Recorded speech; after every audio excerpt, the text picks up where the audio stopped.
मध्य प्रदेश की राजधानी भोपाल में उद्यम क्रांति योजना के सहारे सरकार और बैंक को 72 लाख का चूना लगाया गया। और अभी आप अपनी स्क्रीन पर ये जो लेटर देख रहे हैं, ये इस योजना में हुए एक बड़े घोटाले को उजागर कर रहा है। पूरा मामला क्या है, डिटेल में बताते हैं। नमस्कार, मैं हूं आपके साथ मंजू जोनवाल और आप देखना शुरू कर चुके हैं द सूत्र।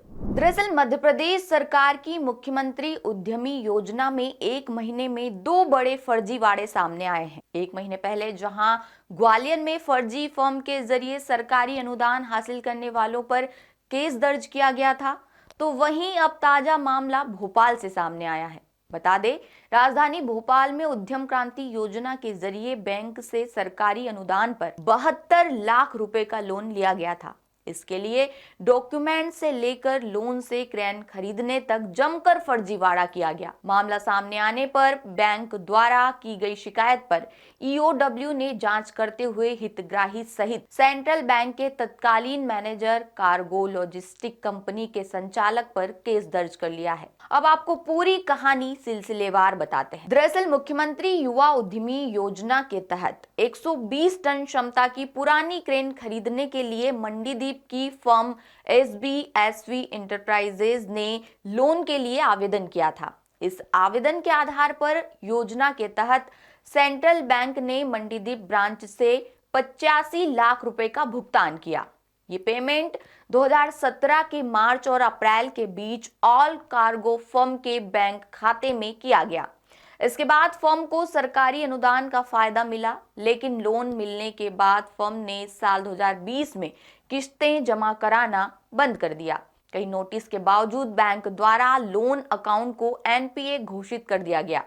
लोन का अमाउंट न लौटाने पर बैंक प्रबंधन द्वारा जांच करने पर फर्म की हेराफेरी सामने आई। जिस वाहन पर फर्म द्वारा लोन लिया गया था, वो एक दूसरी फर्म लियो इंजीनियरिंग के नाम पर रजिस्टर थी। इसमें क्रेन पर एक अन्य फाइनेंस कंपनी से भी लोन लिया गया था। धोखाधड़ी का पता चलने पर बैंक के मैनेजमेंट द्वारा लोन के लिए जमा कराए गए डॉक्यूमेंट्स की जांच कराई गई, तो उनमें भी गड़बड़ी सामने आई। वहीं लोन की प्रोसेस में सेंट्रल बैंक की मंडीदीप ब्रांच के तत्कालीन मैनेजर और दूसरे कर्मचारियों की लापरवाही का भी खुलासा हुआ।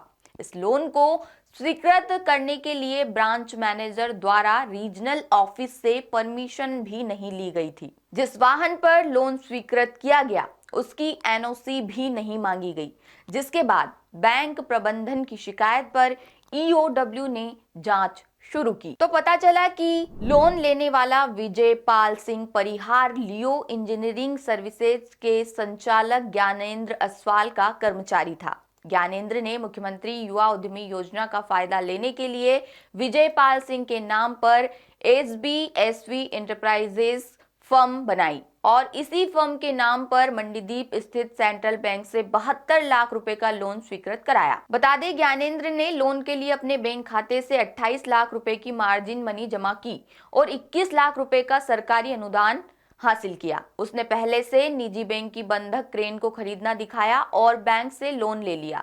लोन मिलने के बाद कुछ महीने तक किस्तें जमा की और फिर बाद में बंद कर दी, जिसके बाद सरकारी अनुदान और बैंक से लाखों रुपए का लोन लेने के मामले में EOW की जांच 4 साल तक चली, जिसके बाद सामने आए तथ्यों के आधार पर मुख्यमंत्री युवा उद्यमी योजना में सेंध लगाने वालों के खिलाफ केस दर्ज किया गया।